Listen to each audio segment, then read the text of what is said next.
নমস্কার বন্ধুরা, রাজ্য সরকারের নতুন ঘোষণা। ক্ষতিগ্রস্তদের 1,20,000 টাকার আর্থিক সহায়তা দেওয়ার ঘোষণা করল রাজ্য সরকার। কিন্তু কারা কিভাবে এই ক্ষতিপূরণ পাবেন সেই সম্পর্কে জানতে হলে আজকের ভিডিওটি অবশ্যই শেষ পর্যন্ত দেখতে হবে। প্রায় 13,000 উপভোক্তার ব্যাংক অ্যাকাউন্টে এই টাকা আসতে চলেছে। কিন্তু আগে যে 20,000 এবং 35,000 টাকা ক্ষতিপূরণ দেওয়া হতো, সেই টাকা এখন কি আর দেওয়া হবে? আর সম্পূর্ণ যারা ক্ষতিগ্রস্ত হননি, যারা আংশিক ক্ষতিগ্রস্ত, তাদের কত টাকা দেওয়া হবে এই সম্পর্কিত তথ্য আজকের ভিডিওতে দেখতে পাবেন। তাই এই ভিডিওটি শেষ পর্যন্ত দেখার সঙ্গে সঙ্গে এই চ্যানেলে নতুন এসে থাকলে চ্যানেলটিকে সাবস্ক্রাইব করে পাশে থাকা নোটিফিকেশন বেল আইকনটা অল করে রাখুন পরবর্তী ভিডিও নোটিফিকেশন পেয়ে যাওয়ার জন্য। অতিবৃষ্টি ও ধসে ভয়াবহ বিপর্যয়ের কবলে পড়েছে দার্জিলিং, কালিম্পং সহ প্রায় সমগ্র উত্তরবঙ্গ। প্রবীণরাও মনে করতে পারছেন না প্রকৃতির এরকম তাণ্ডব আগে দেখেছেন কিনা। দুর্যোগ থামতেই উদ্ধার কাজে ঝাঁপিয়ে পড়েছে রাজ্য প্রশাসন। মুখ্যমন্ত্রী মমতা বন্দ্যোপাধ্যায় নিজে দাঁড়িয়ে থেকে বিপর্যয় মোকাবিলার কাজ তদারকি করেছেন।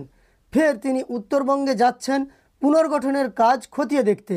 ইতিমধ্যে তিনি ঘোষণা করেছেন এই বিপর্যয়ে যাদের বাড়িঘর ক্ষতিগ্রস্ত হয়েছে তাদের নতুন করে বাড়ি নির্মাণ করতে সব রকম সহায়তা করবে তার সরকার। কী ধরনের সহায়তা? প্রাকৃতিক বিপর্যয়ের কারণে কারো বাড়ি পুরোপুরি ক্ষতিগ্রস্ত হলে তাকে 1,20,000 টাকা দেবে নবান্ন। উত্তরবঙ্গের ক্ষতিগ্রস্তরা বাড়ি পুনর্নির্মাণের টাকা পাবেন এই হারেই। বিপর্যয় মোকাবিলার জন্য বরাদ্দ তহবিল থেকে এই টাকা দেওয়া হবে। আগে প্রাকৃতিক বিপর্যয়ের কারণে কোনো পাকা বাড়ি সম্পূর্ণরূপে ক্ষতিগ্রস্ত হলে 35,000 টাকা, কাঁচা বাড়ি পুরোপুরি নষ্ট হয়ে গেলে 20,000 টাকা করে দেওয়া হতো। এখন থেকে 1,20,000 টাকা করে দেওয়ার সিদ্ধান্ত হয়েছে। অর্থাৎ বাংলার বাড়ি প্রকল্পে রাজ্য সরকার বাড়ি নির্মাণ করতে যে 1,20,000 টাকা আর্থিক সহযোগিতা করে, উত্তরবঙ্গের ক্ষতিগ্রস্তদের জন্যও কিন্তু সেই 1,20,000 টাকা দেওয়া হবে। প্রসঙ্গত, কেন্দ্রের সরকার আবাস যোজনার টাকা রাজ্যকে না দেওয়ায় বিকল্প হিসেবে মুখ্যমন্ত্রী বাংলার বাড়ি প্রকল্প চালু করেছেন। সেক্ষেত্রেও এই পরিমাণ টাকাই বাড়ি তৈরির জন্য উপভোক্তাদের দেওয়া হয়েছে। কিন্তু কেন টাকার পরিমাণ বৃদ্ধির সিদ্ধান্ত নিল নবান্ন? প্রশাসনিক কর্তাদের সঙ্গে কথা বলে জানা গিয়েছে 20,000 হোক বা 35,000, বাড়ি পুনর্নির্মাণের জন্য তা একেবারেই যথেষ্ট নয়। তাছাড়া বিগত দিনে ভারী বর্ষণে ক্ষতিগ্রস্ত কয়েকটি বাড়ি বাংলার বাড়ি প্রকল্পের অধীনে তৈরি করে দেওয়ার নজির রয়েছে। সেই অভিজ্ঞতা থেকেই এই সিদ্ধান্তে এসেছে রাজ্য সরকার। কারণ এর আগের বার জানেন, যখন 12 লক্ষ উপভোক্তাকে রাজ্য সরকার টাকা দিয়েছিলেন, তখন কিন্তু 11 লক্ষ উপভোক্তাকে তালিকা থেকে দেওয়া হয়েছিল এবং 1 লক্ষ তখনকার বন্যা এবং প্রাকৃতিক দুর্যোগের ফলে ক্ষতিগ্রস্ত উপভোক্তাদের টাকা দেওয়া হয় বাড়ি নির্মাণের জন্য। বর্তমানে উত্তরবঙ্গের ক্ষয়ক্ষতির পরিমাণের হিসেব করছে জেলা প্রশাসন।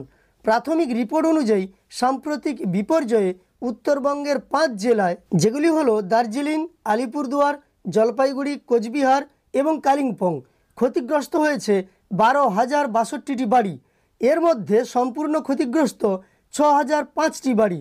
ব্যাপকভাবে সিভিয়ারলি ড্যামেজড যেগুলো, ক্ষতিগ্রস্ত হয়েছে 971টি বাড়ি এবং আংশিক মানে পার্টলি ড্যামেজড হয়েছে ক্ষতিগ্রস্ত বাড়ির সংখ্যা প্রায় 5,086টি। সম্পূর্ণ ক্ষতিগ্রস্ত বাড়ির জন্য 1,20,000 টাকা করে দেওয়ার সিদ্ধান্ত চূড়ান্ত হলেও ব্যাপকভাবে এবং আংশিকভাবে ক্ষতিগ্রস্ত ঘরের জন্য কত টাকা দেওয়া হবে তা নিয়ে চূড়ান্ত সিদ্ধান্ত এখনও হয়নি। ক্ষতিগ্রস্ত বাড়ি মেরামতির জন্য দেওয়া হয় 5,000 টাকা। এর পাশাপাশি অন্যান্য বেশ কিছু ক্ষয়ক্ষতির ক্ষেত্রে ক্ষতিপূরণের অঙ্ক নিয়ে প্রশাসনের অন্দরে আলোচনা চলছে। শুক্রবার এক ভার্চুয়াল বৈঠকে মুখ্য সচিব এসব বিষয় নিয়েই জেলা শাসকদের সঙ্গে আলোচনা করেছেন। অর্থাৎ এই সংবাদে যা জানানো হয়েছে, উত্তরবঙ্গে যে ব্যাপক পরিমাণ ক্ষতিগ্রস্ত হয়েছে, সেখানে কিন্তু বাড়িগুলোকে, যাদের বাড়ি একেবারে ভেঙে গেছে, পুনর্নির্মাণের জন্য 1,20,000 টাকা করে বাংলার বাড়ি প্রকল্পের মাধ্যমে দেওয়া হবে। তবে এখনও পর্যন্ত ব্যাপকভাবে ক্ষতিগ্রস্ত বা কিছুটা বা আংশিক ক্ষতিগ্রস্তদের কত টাকা দেওয়া হতে পারে তা নিয়ে কিন্তু রাজ্য সরকার আলোচনা চালাচ্ছে। এখনও পর্যন্ত সেই ব্যাপারে সম্পূর্ণ তথ্য জানা যায়নি। পরবর্তীকালে এ ব্যাপারে সম্পূর্ণ তথ্য জানা যাবে। তাছাড়াও মুখ্যমন্ত্রীর ঘোষণা, এই 5 জেলার জন্যই ক্ষতিগ্রস্ত চাষিদের বাংলা শস্য বিমার মাধ্যমে ফসলের ক্ষতিপূরণের টাকা দেওয়া হবে। সেই জন্য ফর্ম সংগ্রহ চলছে বিশেষ শিবিরের মাধ্যমে। তো আজকের এই সম্পূর্ণ সংবাদটি দেখার পরে উত্তরবঙ্গ থেকে কেউ যদি এই ভিডিওটি দেখে থাকেন অবশ্যই কমেন্টে তা জানিয়ে দেবেন।